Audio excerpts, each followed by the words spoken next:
শেষ চৈত্রের ঘ্রাণ লেখিকা নূরজাহান আক্তার আলো পর্ব ২৪। কল কেটে রুমের অবস্থা দেখে চোখ গেল শীতল। এখন কি হবে? কে পরিষ্কার করবে এসব? রাগের মাথায় মাথা কাজ করছিল না। বিশুদ্ধ পুরুষকে না পেয়ে রাগ তুলেছে তার জিনিসপত্রের উপর। এখন খারাপ লাগছে, খুব বেশি খারাপ লাগছে নামি দামি পারফিউমের কাচের বোতলগুলোর জন্য। আহারে, কাজটা ঠিক হয়নি। অন্য সময় এসে সে নিজেও ব্যবহার করত, ঘেঁটে ঘুঁটে দেখতো। রাগের সময় কেন যে মাথা ঠিক থাকে না। কিন্তু এখন কি করবে? বাড়ির কেউ যদি জানে এসবের পেছনে সে দায়ী, তাহলে সবার আগে নিজ শক্তিতে জ্বলে উঠবে তার মা। না, মার খাওয়া যাবে না। এমন কিছু করতে হবে যেন তার ঘাড়ে দোষ না পড়ে। শুদ্ধ ভাইও থ্রেট দিল ১ ঘন্টার মধ্যে রুম পরিষ্কার করতে, না হলে তার খবর আছে। যদিও এসব ফাঁকা বলিতে খুব একটা ভয় পায় না সে, কিন্তু শুদ্ধ ভাই জানিয়েছে সিগারেট খাওয়া ছবিটা উনি সবার আগে দেখাবে সারাফাত চৌধুরীকে। উনি এ বাড়িতে শীতলের সবচেয়ে বড় প্রশ্রয়দাতা কিনা। এ কথা শুনে শীতল চুপসে গেছে। সে জানে বড় আব্বু ওই ছবিটা দেখলে খুব কষ্ট পাবে, তাই শুদ্ধের শর্ত অনুযায়ী সে রুম ঠিকঠাক করার দায়িত্ব নিয়েছে। অপরাধ যখন করেছে শাস্তিও মাথা পেতে নিতেই হবে। এসব ভেবে আর সময় নষ্ট করলো না শীতল। কোমরে ওড়না বাঁধতে গিয়ে থেমে গেল। রুমে তো কেউ নেই, তাই ওড়নাটা চেয়ারের উপর রেখে রুম পরিষ্কারের কাজে লেগে গেল। তবে তার মুখ বন্ধ থাকলো না। শুদ্ধকে সে গালাগাল দিতে দিতে কাজ পরিষ্কার করলো।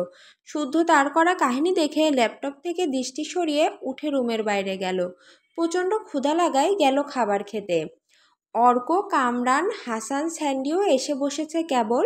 শুদ্ধ চেয়ার টেনে হাসানের পাশে বসলো। গল্পে গল্পে একে একে সবাই খাবার নিয়ে খেতে আরম্ভ করলো।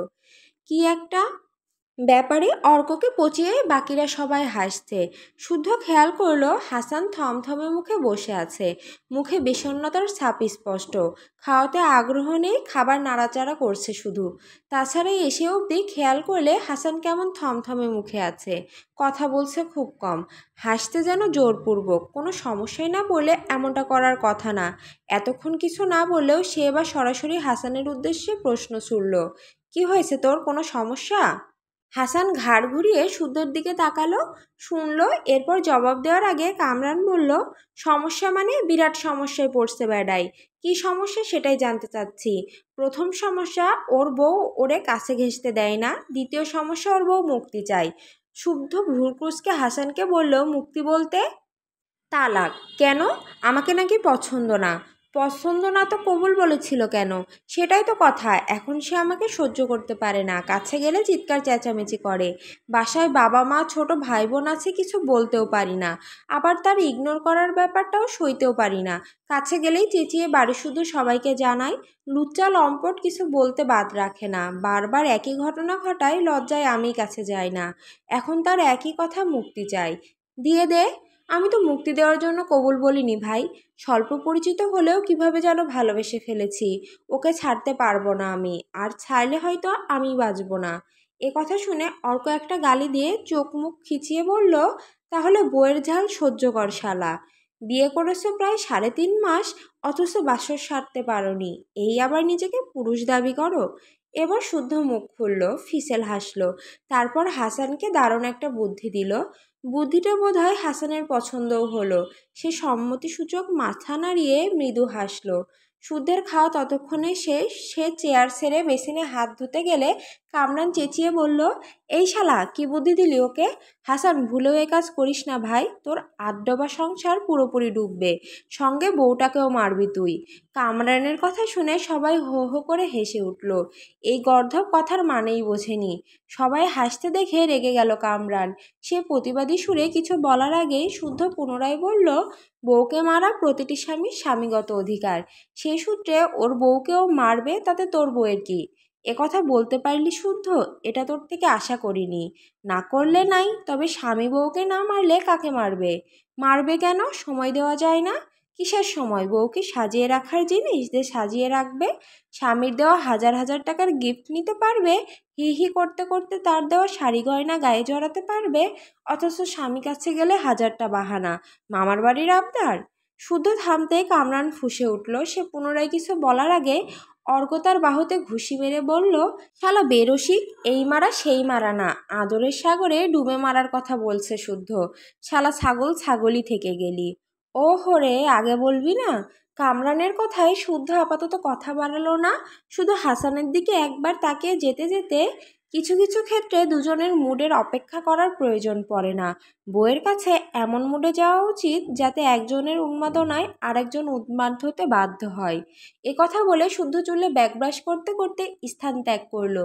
তাকে যেতে দেখে কামরান কপাল চাপড়ে বলল, এই শালা প্রচুর অশ্লীল, ওর বউটাকে বাঁচতে দিলে হয়। তোরা আমার কথা মিলিয়ে নিস, ওর বউ টিকবে না, দেখবি বিয়ের পরদিনই ওর বউ পালাবে। এ কথা শুনে আরেক দফা হাসির রোল পড়ল। শুধু রুমে এসে ল্যাপটপ অন করে দেখে শীতল এখনও রুম পরিষ্কার করছে। রুম একদম আগের মতো ঝকঝকে তকতকে। ভালোই খাটনি হয়েছে ওর, বেহাল দশা দেখে বোঝা যাচ্ছে। সে ফোন হাতে নিয়ে কল দিল। শীতল বিছানা টান টান করে নিচের নামতেই ফোনের রিংটোন বেজে উঠল। কোমরখানা অবশ, হাঁপিয়ে উঠেছে। সে ওদিক ওদিক দৃষ্টি বুলিয়ে দেখলো সব কিছু ঠিকঠাক। তখন ফোনের রিংটোন বেজে উঠল। মুখে বিরক্তিকর শব্দ করে ফোন হাতে নিয়ে দেখলো অপ্রিয় মানুষটার নাম। মুখ থমথমে করে কল রিসিভ করলো সে। তারপর বলল, শুদ্ধ ভাই টাকা দেন। কিসের টাকা? পরশুদিন না আমাদের বিয়ে, তাতে কি? বিয়ের শাড়ি কিনতে হবে। শাড়ি পরেই বিয়ে করতে হবে কোথাও লেখা আছে নাকি? সবাই শাড়ি পরে, তুই লুঙ্গি আর ফতুয়া পরবি। পরা বলে কথা, কি পরলি ওটা মেইন ফ্যাক্ট না। শুধু শুধু কথা পেঁচাবেন না বলে দিলাম। সায়েন্টিস্টকে বিয়ে করছি কি এমনি এমনি নাকি? টাকা দেন নয়তো বিয়ে ক্যান্সেল। কত দিতে হবে? আপাতত 10 দেন। 10 মানে 10 টাকায় শাড়ি হবে? 10 টাকা না, 10 লাখ। কি? থাক, করবো না বিয়ে, লাগবে না বউ, ক্ষমা দে বোন। এত দামি শাড়ি পরা বউ রাখার জায়গা নাই আমার রুমে। সিঙ্গেল আছি, সিঙ্গেলই মরবো। সত্যি দিবেন না? না। তাহলে বিয়ে করব না। করিস না, তোকে বিয়ে করার জন্য মরে যাচ্ছি না। তাই না? ঠিক আছে, বিয়ে ক্যান্সেল। যে পুরুষ বউকে শাড়ি কিনে দিতে পারে না তাকে বিয়ে করার মানেই হয় না। যে মেয়ে বিয়ের আগেই হবু বরের থেকে 10 লাখ টাকা শাড়ি চেয়ে হার্ট অ্যাটাক করানোর পায়তারা জোরে, আমিও তাকে বিয়ে করব না। ওকে ক্যান্সেল, ক্যান্সেল। অতপর কল কেটে গেল। কিছুক্ষণ আগেই নেওয়া সিদ্ধান্তটা মাঠে মারা গেল। এরপর আর কেউ কারো সঙ্গে কেউ কথা বলল না। দুদিন পেরিয়ে গেল। দুজনই দৈনন্দিন কাজে নিজেদের বিজি রাখলো। অনলাইনে একে অপরকে অ্যাক্টিভ দেখলো, তবু তাদের কথা হলো না, মেসেজ হলো না।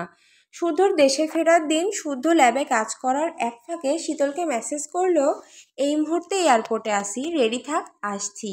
মেসেজ পাওয়া মাত্রই শীতল চটজলদি ব্যাকপ্যাক রেডি করে শতরূপা চৌধুরীর বাড়িতে যাওয়ার উদ্দেশ্যে রওনা হলো। বাড়ির গাড়িতে বসে যেতে যেতে রিপ্লাই করলো, বাড়িতেই আছি, জলদি আসুন।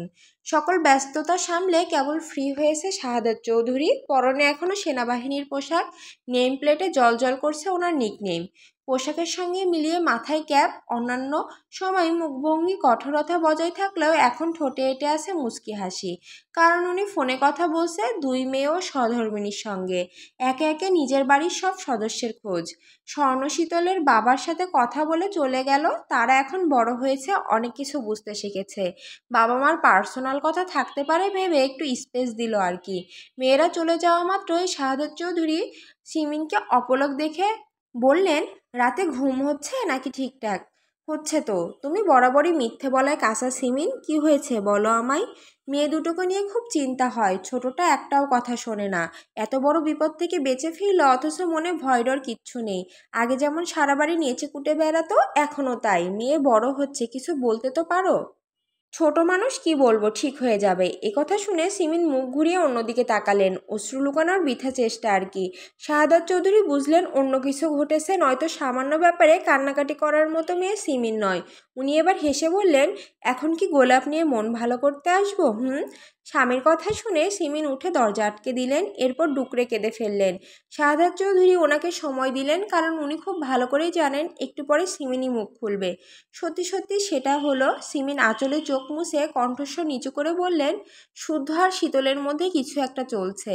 ক্লিয়ার কাট কথা বলো। ওরা বোধহয় দুজন দুজনকে পছন্দ করে। এমন মনে হওয়ার কারণ? এবার সিমিন খুলে বলতে লাগলো নিজের কানে শোনা কিছু কথা। দুদিন আগে দুপুরে বিয়ের ব্যাপারে শুদ্ধ শীতলের সব কথাই শুনেছেন তিনি। শুদ্ধ আজকের ফ্লাইটে ফিরবে এবং তারা বিয়ে করবে এ কথাও সুস্পষ্ট। বাড়িতে জানাজানি হলে সবাইকে মেনে নেবে, নাকি এই নিয়ে বিরাট ঝামেলার সম্মুখীন হতে হবে? শীতল না হয় দুরন্ত অবুঝ, কিন্তু শুদ্ধ সে কিভাবে এ কাজ করতে পারে? তার মতো বিচক্ষণ ছেলের থেকে এসব আশা করা যায় না। একই বাড়িতে থাকে তারা, ভাই বোন। ভাই বোনের মধ্যে এসব জানলে মানুষ কি বলবে? শুদ্ধ পুরুষ মানুষ, তাকে হয়তো কেউ কিছু বলবে না, কিন্তু শীতলের গায়ে কলঙ্ক লাগাতে কেউ কার্পণ্য করবে না। নিজের কথা শেষ করে উনি পুনরায় কাঁদতে লাগলো। অজানা ভয়ে দুদিন থেকে একেবারে মিয়ে গেছেন তিনি, পেশার একদমই লো। শাহাদাত চৌধুরী সিমিনের কথা শুনে জবাবে এমন একটা কথা বললেন, যা শুনে সিমিন কথা হারিয়ে ফেললেন। বাখারা হয়ে তাকিয়ে রইল। তখন শাহাদাত চৌধুরী ওনার বরাদ্দকৃত ফ্ল্যাটে লক খুলে ভেতরে প্রবেশ করলেন, বসলেন বিলাসবহুল সোফায়। তারপর এসির পাওয়ার বাড়িয়ে বললেন, আমি জানি। কি জানো তুমি? যা হচ্ছে পুরোটা একটা প্ল্যান সিমিন। শুদ্ধ শীতলের উপর কেউ তীক্ষ্ণ নজর রাখছে। তারা কোথায় যাচ্ছে, কি করছে সবটাই নোট করছে। এমনকি তাদের হাতের ফোনটাও বর্তমানে অন্যের দখলে। ফোন অন্যের দখলে মানে? কিছুক্ষণ আগেই তো শীতলের হাতে ফোন দেখলাম। ওটাই শুদ্ধ দিয়েছিল। যক্ষের ধনের মতো ফোনটাকে আগলে রাখে তোমার মেয়ে। যুগ আপডেট। এখন ঘরে বসে থেকে ইনকাম করা যেমন সহজ হয়ে গেছে, তেমনি ঘরে বসে অন্যের ক্ষতি করাটাও সহজ হয়ে গেছে। ফোন শীতলের হাতে, অথচ তার phone number, Facebook ID, WhatsApp apps, Insta সব অন্যের আয়ত্তে। কারো ক্ষোভের নজরে পড়েছে আমাদের সরল মেয়েটা। যা হচ্ছে এগুলো সব পরিকল্পনা মাফিক। তুমি টেনশন করো না। মোট কথা, যা ভাবছো সেসব হবে না, সম্ভবও নয়। আমার মেয়েটা ছোট শাহাদাত, আবেগী। এই বয়সে মেয়েরা ভুল পথে পা বাড়ায়। শীতল বয়সে ছোট অবুঝ হলেও শুদ্ধতা নয়। শীতল যদি পাগলামি করেও শুদ্ধ তাকে কখনোই পাত্তা দেবে না। আমাদের শুদ্ধ সেরকম নয় সিমিন, তার পার্সোনালি হাই লেভেলের। মানছি শীতল শুদ্ধের সাপে নেউলে সম্পর্ক, কিন্তু হঠাৎ করে শুদ্ধর এত পরিবর্তন দেখে সন্দেহ হলো না তোমার? যে ছেলেকে বোম মারলে বাড়তি কথা বলানো যায় না, সে এখন শীতলের সাথে তাল মিলিয়ে বকবক করে। যাই, ছেলেটাকে অযথা ভুল বুঝো না। এদিকে স্যান্ডি লাফিয়ে উঠেছে ল্যাপটপের সামনে থেকে। অবশেষে তার কষ্ট সফল। সে দ্রুত ফোন করলো শুদ্ধকে। শুদ্ধ কল রিসিভ করলে স্যান্ডি প্রফুল্ল সুরে বলে উঠল, কালপ্রিটের আসল নাম ইয়াসির শিকদার, থাকে ঢাকাতেই, মাফিয়া। ধামাকাদার খবর, আবু সিদ্দিকের খুব কাছের কেউ।